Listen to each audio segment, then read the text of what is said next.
आता सगळ्यांना ही काळजी की माताजी आमचं कसं भलं होईल, आमची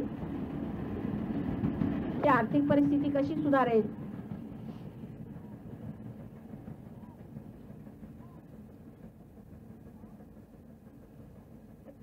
किंवा इतर प्रश्न आम्हाला जे आहेत ते कसे सुटतील, त्याचं कसं काय होणार आहे, आम्ही ह्या सर्व प्रश्नांना कसं उत्तर शोधून काढू.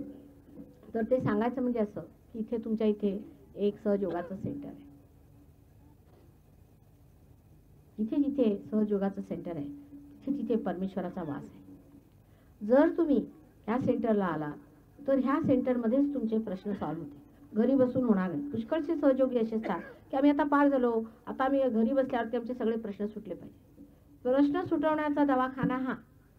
ह्या दवाखान्यात जर तुम्ही प्रत्येक दिवशी, प्रत्येक आठवड्याला जेव्हाही प्रोग्राम असला जर तुम्ही आलात आणि हा प्रश्न जर तुम्ही टाकला तर आत्मदर्शनानंतर सगळे प्रश्न आपोआप सुटतात.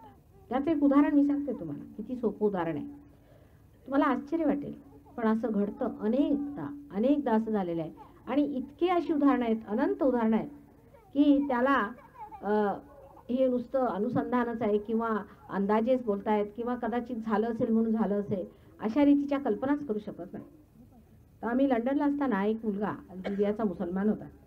तर तो माझ्याकडे आला आणि म्हणाला, मी 6 महिन्यापासून माताजी इथे प्रयत्न करतोय, मला स्कॉलरशिप मिळत नाही आणि आता अगदी शेवटली वेळ आली, आता मी जातो परत म्हणून. तो पार झालेला होता. म्हटलं कधी जातो? म्हणे मी गुरुवारी जातोय. मी आता गुरुवारी जातो. तर मी म्हटलं की तू मंगळवारी का नाही जात? गुरुवारी जातोयस पण आता मंगळवारी जा. तो म्हणाला बरं तुम्ही म्हणता तर मंगळवारी जातो. सोमवारी तो कॉलेजला गेला आणि पाटीवर त्याचं नाव पहिल्यांदा लिहिलं होतं की तुला स्कॉलरशिप मिळाली. हे एक उदाहरणार्थ मी सांगितलं. असे अनेक उदाहरणं आहेत. तुमच्या मुंबईला सुद्धा जेवढी सहयोगी मंडळी आहे त्यांना जर तुम्ही विचारलं तर प्रत्येकजण एक एक ग्रंथ सांगेल. एक उदाहरणार्थ मी सांगितलं. असे अनेक प्रश्न सहज सुटतात, अत्यंत सहज सुटतात आणि ते सोडवण्यासाठी तुम्हाला सेंटरवर यायला पाहिजे.